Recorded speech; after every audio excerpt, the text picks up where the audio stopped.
agents of change.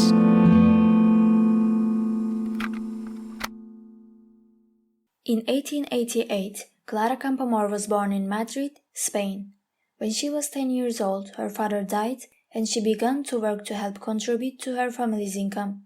It was a hard era to be a woman, but when she was 26 years old, Campoamor passed a state exam to work as a mechanography teacher. It was at this time that Campoamor began to frequent Madrid's intellectual circles and came into contact with feminist activists. She also began writing for the conservative newspaper La Tribuna. This increased her interest in politics and in particular in the situation of women. She began to collaborate in various feminist associations, giving conferences and writing for the press. When she was 32 years old, she studied for her baccalaureate, passed it, and she enrolled in the Faculty of Law. At the age of 36, she became one of the few Spanish lawyers of the time. In 1925, she was the second woman to join the Madrid Lawyers Association, a month after Victoria Kent.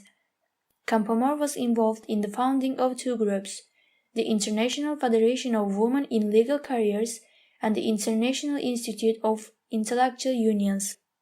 However, in the legislative scenario, the alternation of liberals and conservatives in the government prevented the real implementation of practical measures.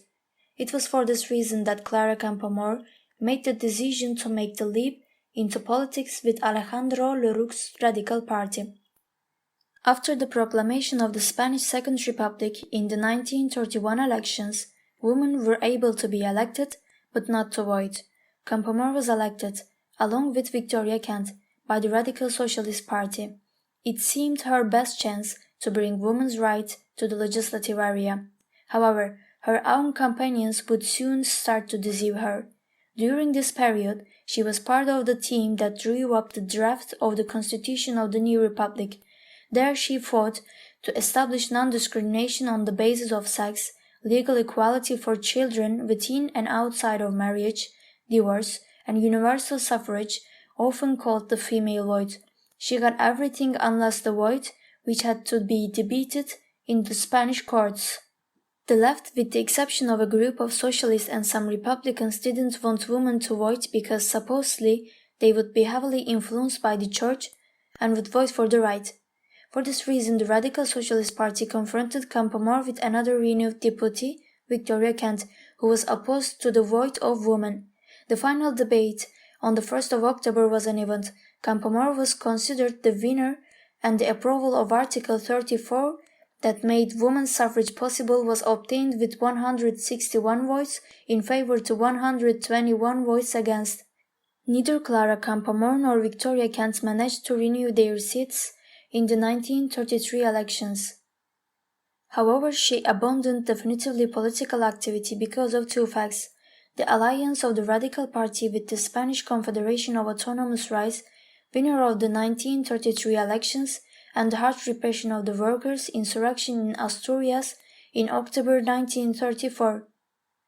When the Civil War broke out, Campoamor went into exile in Paris, where she remained for 19 years working as a translator. After the Franco victory, she was in danger because of being a Republican and feminist. After knowing that she was persecuted in Spain, she moved to Switzerland to continue her activity as a lawyer. She died of cancer in 1972. Throughout her exile, she combined her jobs with writing various works on feminism, and in particular her experience in the political sphere. In these, Campoamor is very critical of parliamentarians, especially with Republicans, because she considered that they were responsible for blocking the best opportunity that had existed to achieve greater gender equality, an opportunity that the Franco regime destroyed along with her memory, which has only been recovered in recent years despite the great importance it had as a pioneer of women's rights in Spain. Resolved lo que queráis, pero afrontando la responsabilidad de dar entrada a esa mitad de género humano en política, para que la política sea cosa de dos, porque solo hay una cosa que hace un sexo solo, alumbrar. Las demás las hacemos todos en común. Y no podéis venir aquí vosotros a legislar, a votar impuestos, a dictar deberes, a legislar sobre la raza humana, sobre la mujer y sobre el hijo aislados, fuera de nosotras. Do what you want, but facing the responsibility of bringing the other half of the human race into politics, so that politics is a matter of both men and women, because there is only one thing that only one of the sexes can do, giving birth. Everything else we both can do it, and you cannot come here to legislate, to void taxes, to dictate duties, to legislate on the human race, on women and children, isolated, without consulting women. These are the words of Clara Campoamor.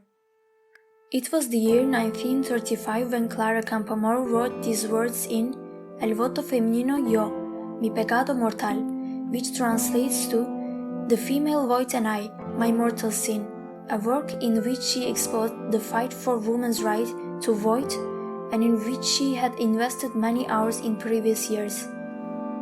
This text was written by Paula Sánchez from Castellón, Spain, and I'm Ayşe Uğur for the Agents of Change podcast, for the world goes to where we take it.